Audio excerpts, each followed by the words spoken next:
ಬೆಳ್ಳಂಬೆಳಗ್ಗೆ ಇವತ್ತು ರಾಜ್ಯದಲ್ಲಿ ಲೋಕಾಯುಕ್ತ ದಾಳಿಯಾಗಿದೆ. ಎಲ್ಲೆಲ್ಲಿ ದಾಳಿಯಾಗಿದೆ, ಯಾರ್ಯಾರ ಕಚೇರಿ ಮೇಲೆ ದಾಳಿಯಾಗಿದೆ, ಏನೇನು ಸಿಕ್ಕಿದೆ ಅನ್ನೋದರ ಡೀಟೇಲ್ಸ್ ಅನ್ನು ನೋಡ್ತಾ ಹೋಗೋಣ.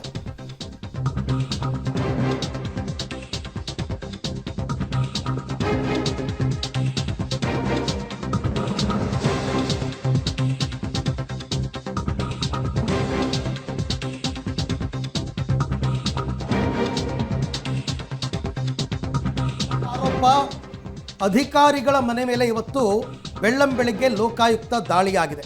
ಬೆಂಗಳೂರು, ಚಿಕ್ಕಮಗಳೂರು, ಬೀದರ್, ಬೆಳಗಾವಿ, ತುಮಕೂರು, ಗದಗ, ಬಳ್ಳಾರಿ ಮತ್ತು ರಾಯಚೂರಿನಲ್ಲಿ ದಾಳಿಯಾಗಿದೆ. ಬೆಂಗಳೂರಿನಲ್ಲಿ ಸಾರಿಗೆ ಇಲಾಖೆಯ ಜಂಟಿ ಆಯುಕ್ತೆ ಶೋಭಾ, ಕಡೂರು ಆರೋಗ್ಯ ಮತ್ತು ಕುಟುಂಬ ಇಲಾಖೆ ಅಧಿಕಾರಿ ಉಮೇಶ್, ಬೀದರ್ನಲ್ಲಿ ಸಣ್ಣ ನೀರಾವರಿ ಅಧಿಕಾರಿ ರವೀಂದ್ರ, ಖಾನಾಪುರ ತಹಶೀಲ್ದಾರ್ ಪ್ರಕಾಶ್ ಶ್ರೀಧರ್ ಗಾಯಕ್ವಾಡ್, ತುಮಕೂರು ನಿವೃತ್ತ RTO ಅಧಿಕಾರಿ ಎಸ್ ರಾಜು, ಬಳ್ಳಾರಿಯಲ್ಲಿ ಹಿಂದುಳಿದ ವರ್ಗಗಳ ಇಲಾಖೆಯ ಅಧಿಕಾರಿ ಲೋಕೇಶ್, ರಾಯಚೂರಿನಲ್ಲಿ ಬೆಸ್ಕಾಂ ಜೂನಿಯರ್ ಇಂಜಿನಿಯರ್ ಹುಲಿರಾಜು ಇವರುಗಳ ಮನೆಯ ಮೇಲೆ ದಾಳಿ ಆಗಿರ್ತಕ್ಕಂಥದ್ದು. ದಾಳಿಯನ್ನು ಸುಮ್ಮನೆ ಮಾಡಲ್ಲ. ಲೋಕಾಯುಕ್ತದಲ್ಲಿ ಯಾವುದಾದ್ರೂ ದೂರು ದಾಖಲಾಗಬೇಕು ಅಥವಾ ಕೆಲವು ಸಾರ್ತಿ ರೆಡ್ ಹ್ಯಾಂಡ್ ಆಗಿ ಕೂಡ ಹಿಡಿತಕ್ಕಂಥ ಸಾಧ್ಯತೆ ಇದೆ, ಲಂಚದ ಬೇಡಿಕೆಯನ್ನು ಇಟ್ಟಂತಹ ಸಂದರ್ಭದಲ್ಲಿ. ಸೊ ಇದೆಲ್ಲವನ್ನು ನೋಡಿ ಅಧ್ಯಯನ ಮಾಡಿ ಹೌದು ಇವರು ಭ್ರಷ್ಟಾಚಾರದಲ್ಲಿ ತೊಡಗಿದ್ದಾರೆ ಅಂತ ಅನ್ನಿಸ್ಬೇಕು ಲೋಕಾಯುಕ್ತಕ್ಕೆ, ಆಗಷ್ಟೇ ರೇಡ್ ಮಾಡ್ತಕ್ಕಂಥದ್ದು. ಹಾಗಾಗಿ ಹಲವಾರು ಜನ ಬಹಳ ರಹಸ್ಯವಾಗಿ ದೂರುಗಳನ್ನು ಕೊಟ್ಟಿರ್ತಾರೆ ಅಧಿಕಾರಿಗಳ ವಿರುದ್ಧ. ಇವತ್ತು ಏಕಕಾಲದಲ್ಲಿ ಇಷ್ಟು ಕಡೆ ದಾಳಿಯಾಗಿರ್ತಕ್ಕಂಥ ಘಟನೆಗಳು ನಡೆದಿದೆ.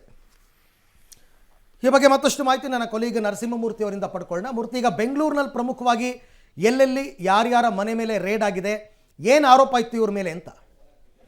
ಅರವಿಂದ್, ಇವತ್ತು ಬೆಳ್ಳಂಬೆಳಗ್ಗೆ ಲೋಕಾಯುಕ್ತ ಅಧಿಕಾರಿಗಳು ರಾಜ್ಯದ 8 ಕಡೆ ದಾಳಿಯನ್ನ ನಡೆಸಿದ್ದಾರೆ.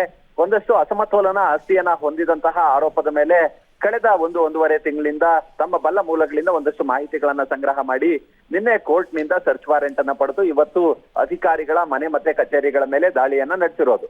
ಪ್ರಮುಖವಾಗಿ ಬೆಂಗಳೂರಿನಲ್ಲಿ ಒಂದು ಕಡೆ ಲೋಕಾಯುಕ್ತ ಅಧಿಕಾರಿಗಳು ದಾಳಿಯನ್ನ ನಡೆಸಿದ್ದಾರೆ. ಅರವಿಂದ್, ಶೋಭಾ ಅಂತ ಹೇಳಿ ಇವರು ಜಂಟಿ ಆಯುಕ್ತರು, ಸಾರಿಗೆ ಇಲಾಖೆ, ಇವರ ಕಚೇರಿ ಮತ್ತೆ ದೀಪಾಂಜಲಿ ನಗರದ ಅವರ ಮನೆಯ ಮೇಲೆ ಬೆಳ್ಳಂಬೆಳಗ್ಗೆ ಅಧಿಕಾರಿಗಳು ದಾಳಿಯನ್ನ ನಡೆಸಿ ಒಂದಷ್ಟು ದಾಖಲಾತಿಗಳನ್ನ ಪರಿಶೀಲನೆ ನಡೆಸುವ ಕೆಲಸವನ್ನ ಮಾಡ್ತಿದ್ದಾರೆ.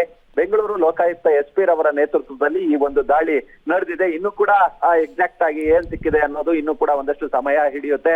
ಆದ್ರೆ ಅವರ ಬ್ಯಾಂಕ್ ಅಕೌಂಟ್ ಇರ್ಬೋದು, ಮತ್ತೆ ಅವರು ಕೆಲಸಕ್ಕೆ ಸೇರಿದಂತಹ ಅವಧಿ, ಈವರೆಗಿನ ತೆಗೆದುಕೊಂಡಂತಹ ಸಂಬಳ ಸವಲತ್ತುಗಳು, ಅದರ ಜೊತೆಗೆ ಅಸಮತೋಲನ ಆಸ್ತಿ ಎಷ್ಟಿದೆ ಇದರ ಲೆಕ್ಕಾಚಾರವನ್ನ ಹಾಕುವ ಕೆಲಸವನ್ನ ಇದೀಗ ಅಧಿಕಾರಿಗಳು ಮಾಡ್ತಿದ್ದಾರೆ. ಇಡೀ ಮನೆಯನ್ನ ಶೋಧನೆಗೆ ಒಳಪಡಿಸುವ ಕೆಲಸವನ್ನ ಲೋಕಾಯುಕ್ತ ಅಧಿಕಾರಿಗಳು ಮಾಡ್ತಿದ್ದಾರೆ.